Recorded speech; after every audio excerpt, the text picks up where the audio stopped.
Adam? Thank you, Amanda. Thank you all very much for being here. First of all, it's my first time being back in France since the Olympics this summer, which were an absolute huge success. I also had an opportunity to spend time in Lille where the group stage took place. I think between the games that took place, men's and women's in Lille, and those games here in Paris, the IOC and the organizing committee sold over 1 million tickets for basketball, which was quite spectacular. Of course, my country ended up getting the gold medal in both the men's and women's games, but those games against France were created an enormous amount of energy in this city.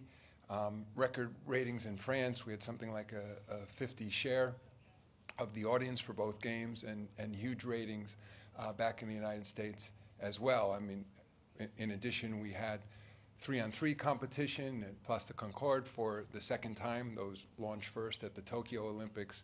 So from our standpoint, just a fantastic showing for the sport of basketball in Paris and throughout France.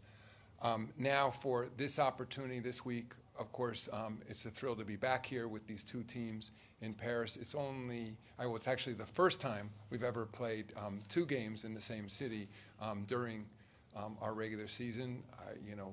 Our teams are enjoying their time here. One of the benefits of playing two games is it gives our teams an opportunity to experience more of the city, something we've generally only been able to do historically when we played preseason in friendlies.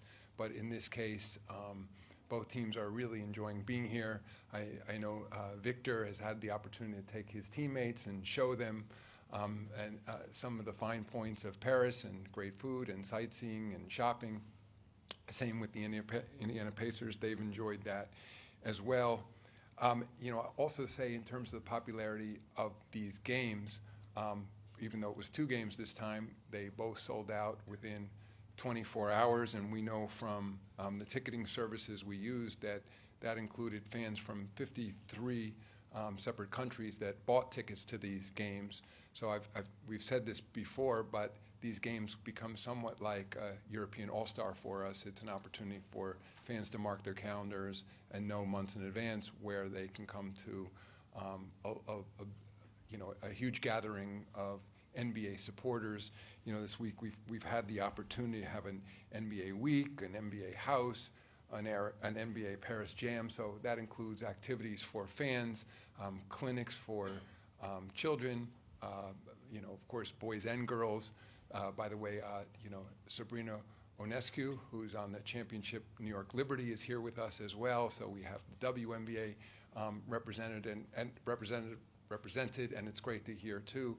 In many of the meetings I've had this week, many of our partners and potential partners have expressed strong interest in the growing women's game. So that's something we're also focused on.